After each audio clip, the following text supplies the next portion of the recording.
Hello friends, Radhe Radhe. कैसे हैं आप सभी? आई होप बढ़िया होंगे। तो आज मैं लेके आई हूँ संतान सप्तमी की सरल पूजा विधि।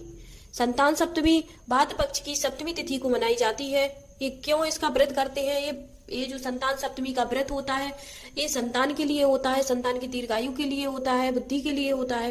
तो सबसे पहले क्या करेंगे हम लोग, पीला कपड़ा, सफेद कपड़ा जो भी हो, स्वच्छ नया वो बिछा देंगे और शंकर जी भोलेनाथ के परिवार को विराजमान करेंगे। अगर मूर्ति हो तो आप वो भी रख सकते हैं, नहीं तो उनका पार्थिव शरीर मतलब मिट्टी के शिवलिंग बना के उनका परिवार पूजा कर सकते हैं। दीपक जला लेंगे घी का, और जो मैंने मिट्टी की से परिवार को बनाया है उनका अभिषेक करेंगे, जल चढ़ाएंगे। अगर पंचामृत हो तो पंचामृत से स्नान करवाएंगे, या नहीं है तो फिर कच्चे दूध से ही करवा देंगे। तो यहाँ पे मैंने कच्चा दूध लिया है, कच्चे दूध से अब मैं अभिषेक करूंगी शिवलिंग का। कच्चे दूध से कर सकते हैं, आप पंचामृत ले सकते हैं। और कभी भी आप अभिषेक करें तो पंचामृत या कच्चा दूध जो भी आप चढ़ाएं उसके बाद गंगा जल तुरंत जरूर डालना चाहिए उनकी शुद्धिकरण के लिए। तो यहाँ पे मैंने स्नान करवा दिए हैं। स्नान के बाद आप वस्त्र पहना देंगे। वस्त्र के तौर पे शंकर जी को कलावा चढ़ा सकते हैं। और अगर आप चाहें तो माता पार्वती जी को चुन्नी भी उड़ा सकते हैं, रेड कलर की जो माता रानी की लाल वाली चुन्नी आती है वो। और भोलेनाथ और गणपत जी को हम चंदन लगाएंगे, पीला चंदन भी लगा सकते हैं आप, और सफेद चंदन भी लगा सकते हैं। और माता पार्वती जी को रोली, जो लाल वाली रोली आती है, आप वो लगा सकते हैं। और वही लाल वाली कुमकुम ही लगानी चाहिए माता रानी को। और भोलेनाथ को भस्म या सफेद या फिर पीला चंदन लगा सकते हैं। और चावल चढ़ा देंगे, चावल दूबा चढ़ा देंगे, जो घास वाली वो ग्रीन वाली आती है हरी हरी, उसको दूबा कहते हैं। अक्षत चावल, दूबा, ये सब चढ़ा देंगे। और चावल ध्यान रखें टूटे नहीं होने चाहिए, उससे दोष लगता है। अगर टूटे हुए चावल हम भगवान के ऊपर अर्पित करते हैं तो उन पर दोष आता है, और इसीलिए हमें चावल का बिल्कुल सही दाना ही उनके ऊपर चढ़ाना चाहिए। और जनेऊ होता है, जनेऊ धारण करवाएंगे भोलेनाथ की शिवलिंग पर। अगर नहीं हो तब भी चलेगा, अगर रखा है आप ला सकते हैं तो जरूर उन पर जनेऊ लगाएंगे। और किसी भी तरीके का फूल हो, पीला हो, लाल हो, तो आप पुष्प चढ़ा सकते हैं। और पार्वती जी के पास अगर गुलाब हो, लाल कलर का हो, तो वो भी चढ़ा सकते हैं। और भोलेनाथ की जितनी भी पसंदीदा वस्तुएं होती हैं, चीजें हैं, वो भी आप चढ़ा सकते हैं। जैसे कि उन्हें भांग बहुत पसंद है, भांग चढ़ा सकते हैं, धतूरा, गट्टा, और वो फूल आता है व्हाइट वाला, सफेद, वो चढ़ा सकते हैं। मतलब जो जो भोलेनाथ को पसंद है आप वो चढ़ा सकते हैं। बेलपत्र इस तरह से चंदन लगा के आप उनके ऊपर रख सकते हैं। मैंने बेलपत्र चढ़ा दी है। जो जो उन्हें पसंद हो वो रख सकते हैं। और अगर पुष्प नहीं भी है तब भी चलेगा, लेकिन जो चीज है उसमें ही भगवान भोलेनाथ है, वो तो प्रसन्न हो ही जाते हैं।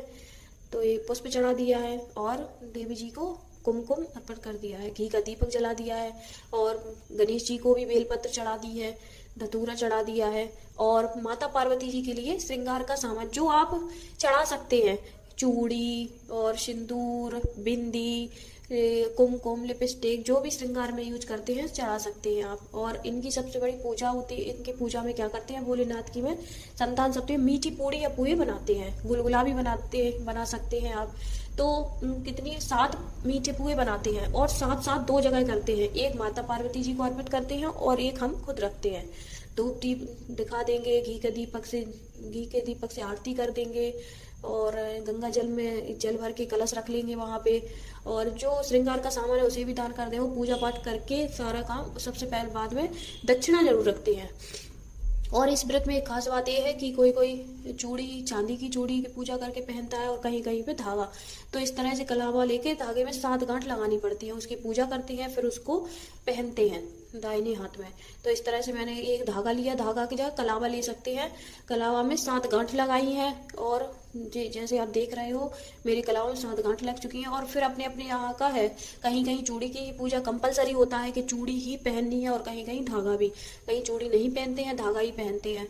तो ये धागा अर्पित कर देंगे भोले बाबा को, जल छिड़क देंगे, इसमें पुष्प लगा देंगे, कुमकुम, रोली, चावल लगा देंगे, इसकी पूजा करेंगे। और फिर इसको हम लोग पूजा कथा सुनने के बाद धूप दिखा देंगे, फिर इसको अपने हाथ में बांधते हैं। इस तरह से पूजा कर लेंगे, आरती कर लेंगे इसकी धागे की।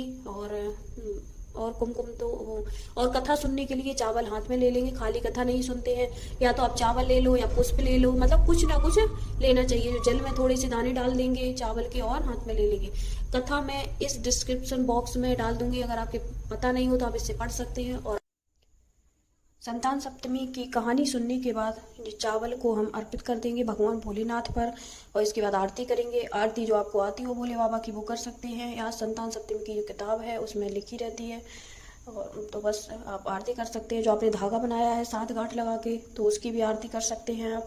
आरती करने के बाद आप आरती ले लेंगे और प्रार्थना करके जो भूल हुई है भगवान से विनती कर सकते हैं, उसके लिए क्षमा मांग सकते हैं, और जल अर्पित कर सकते हैं गमले में या कहीं भी आपको सूर्य भगवान पे जहाँ भी अर्पित करनी हो। और पूजा के बाद कलावा आप जो 7 गांठ बांध के तैयार किया है वो आप भगवान को चढ़ा के आप हाथ में बांध सकते हैं। और जो पूड़ी आपने 2 जगह बनी है, एक जगह आप दान कर सकते हैं और एक आपको शाम दिन भर व्रत रहने के बाद शाम को मीठी पूड़ी खा के ही व्रत को खोलना है।